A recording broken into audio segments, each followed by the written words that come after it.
Welcome back to Close Up. We just talked with one of the candidates who was up on the GOP presidential debate stage. And now let's take a look at the overall debate and its impact with UNH political science professor Dante Scala. Dante, thanks for being here this morning. You're very welcome.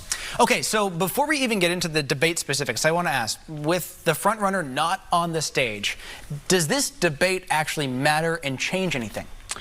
Minimal difference. I think what we see right now is, it was a CBS News poll that sketched this out real well. Think about primary voters as a pie. A third of the pie are ride or die with Donald Trump. Nothing that happened on that stage, and nothing that's going to happen, period, is going to change them. Then there's another third who say they're not quite hardcore MAGA, but they see Trump as the incumbent. They say, he's been the leader of our party now for almost a decade. Why change? So they're not quite hardcore, but they're slanted toward him. Then there's about another third, maybe a little more, who are saying to themselves, you know, maybe we need someone new. Or they say, Trump, absolutely not. So that's the dilemma for all those people on the stage this week, is how do we reach those? Well, only 2/3 of the pie is available to us.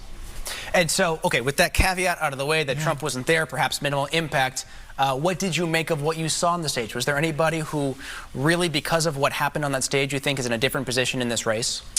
You know, Nikki Haley clearly had a plan going in. It was an aggressive plan to go after other people on the stage and try to make some clear contrasts. And she was smart about it, and she executed the plan. So I think of all of them, now granted, she's really been stuck all summer. She's worked hard in New Hampshire, et cetera, but it's not showing up in the polls. She felt like she needed to make something happen, and I think she did to some degree. So that's one. Two, Ron DeSantis. Boy, how many obituaries have been written about the DeSantis campaign this summer? So by those standards, Ron DeSantis had a good night. And let me ask you about that. Okay. So DeSantis is #2 behind Trump in most polling. And the question is, you know, there was the expectation, I think, that he would receive more fire than maybe he got from the other candidates on stage. It seemed like most of that was trained on Vivek Ramaswamy instead. What did you make of that? Well, one, I think DeSantis should have texted Vivek after the debate and say, thanks, because Vivek turned out to be a real lightning rod. And then secondly, one wonders whether these other candidates said, hey, DeSantis is on his way down.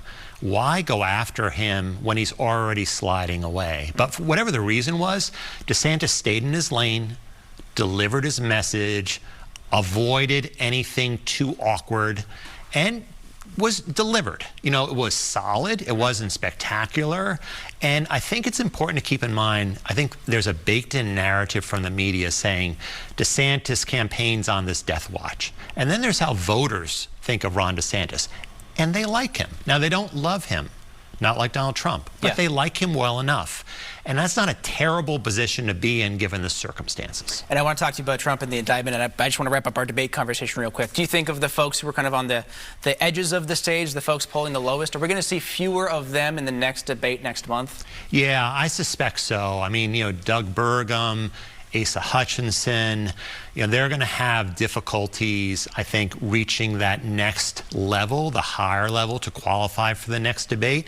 And I'm going to throw Chris Christie in there, too, although I think he'll probably make the second debate. He's got to come up with a better rationale for his presidential campaign than put me on stage with Donald Trump, because you know, I'm not really sure that Donald Trump saw anything this week that makes him say, boy, I better get on that debate stage next time. And you know, this is a perfect segue here. Donald Trump kind of stole all the next day debate attention away by virtue of the fact that he became the first sitting or former president to have a mugshot in a jail this week after he turned himself in for his 4th arrest since April.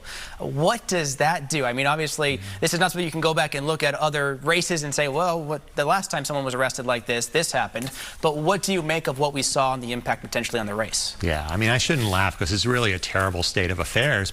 But on the other hand, it's really, you know, like you kind of throw the textbook away with Donald Trump. And who else could use, you know, going to county jail as a campaign event? But that's how he's playing this. He's really leaning into it and saying, these are my events that I'm having, and this just adds to my narrative that I am this victim of political persecution. So what does it do to those three pieces of the pie, right? Yeah, it turns off those never Trumpers who are sick and tired of Trump. But at this point in time, they're a minority. Keep an eye on those middle voters, the ones who aren't hardcore MAGA, but they see Trump as the leader of their party and they like him. Are they, over the next several months, as we see story after story after story of Trump on trial, as candidates like, say, Nikki Haley say, you know what, Trump is going to be off the campaign trail, perhaps for weeks and weeks at a time, dealing with one legal case or another.